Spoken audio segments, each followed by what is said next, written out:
Good day mga kayam! Today gawa tayo ng homemade kimchi alateski. Last time na i-upload ko na at naipakita ang paggawa ng chili garlic paste. Yum! Nakagawa ako ng 3 dyan. Dapat dyan ay pwedeng i-plastic, may sealed at talagay sa container para maburo ng todo.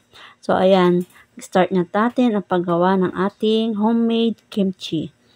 Nahugasan ko na pala yung ating or na-drain yung ating napa-cabbage. So, na-roughly chop ko siya. Nababad ko siya sa cold water at asin. At dyan, na-slice ko yan yung ating labanos, yung ating carrots, at yung spring onion. Pagsama-samahin lang natin. Ito nga pala yung ating homemade paste, yung aking hinahalo sa ating bowl ay yung bawang, sibuyas, at luya. At nag-add din ako dito ng 1/4 or 1 cup na chili flakes or gochujang, ganun. And then naglagay din ako ng patis. Yung patis natin, pwede natin dagdagan later para kung kulang sa alat, maglagay na lang tayo. Kasi hindi tayo makakapaglagay ng marami, baka umalat, hindi na natin yun re-resolve ba. So at least kung kulang sa alat, makapag-add pa tayo. Wow! So yan, minix ko na yung ating paste and then ilalagay natin. So yung ating paste pala, lalagyan pa yan ng sugar or honey. So ang lalagay ko dito is honey. So yung honey natin is pwedeng 2 tablespoon lang para lang may pagka-sweet ng konti lang. Yung iba gusto nila yung spicy and sweet, or yung iba sour and sweet, or sour and spicy. So, ganun yung naglalasa sa ating. So, yung akin, may konting asim lang, anghang, at yung kick ng tamis is konti lang. Hindi mo malalasahan masyado yung tamis niya. I-mix lang natin ng maayos, ng maigi, para kumapit yung mga ingredients na ginawa natin sa ating mga gulay. So, gumawa pala ako kanina ng rice flour paste. Pinalamig ko. So, ilalagay din natin at isasama dito para maging sticky yung ating paste at kumapit talaga sa ating gulay or sa ating cabbage ang ating paste na ginawa. Yung ating kimchi paste. Ayan, yung kaninang ginawa ko, minix ko lang yung ating rice flour, 2 tablespoon of rice flour sa cup of water. And then, ilalagay natin sa ating casserole.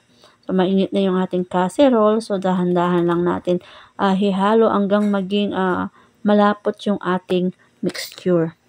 At dito, kung umabot kayo sa aking video, parang may mali ako nasabi kanina sa chili flakes na kung anong pangalan nito, paki-comment na lang ang tamang pangalan sa Korean ng ating chili flakes. Ayan, so na-mix na malapot na or parang paste na talaga yung ating mixture. Isasama natin yan kasi pinalamig ko na yan.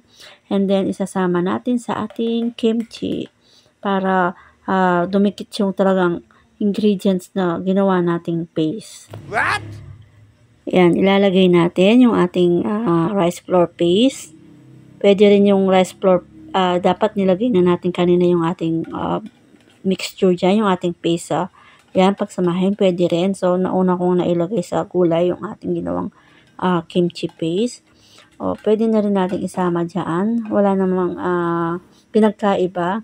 I-mix lang natin ng maigi para mahalo talaga yung ating kimchi paste sa ating gulay. So, halo-halo lang natin, i-massage lang hanggang talagang makita natin na level up na yung kulay at yung pagka-halo. So, ayan yung aking container. So, yung nagawa ko dito kanina na napakita ko is 3. Pwedeng kahit 2 lang sa laki ng container ko na yan.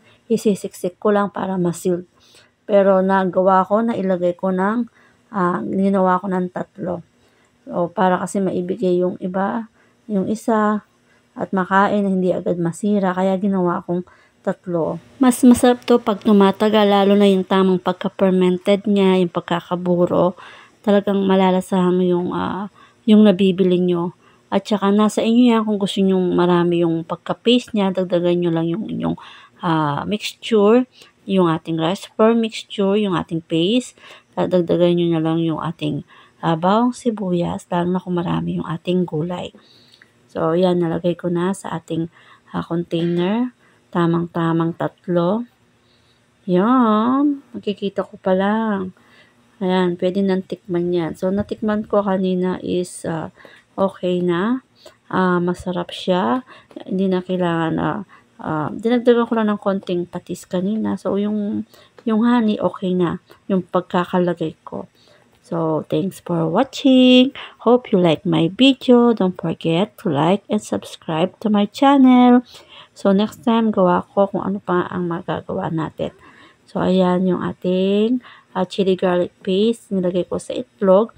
Meron tayong spam dito. Meron tayong ham. And then, yung ating ginawang kimchi. Yum! So, yan na. Kahit yan yung dinner natin or almusal. Mapapadami yung kain dahil sa anghang. Yung ating chili garlic paste and kimchi. Yum!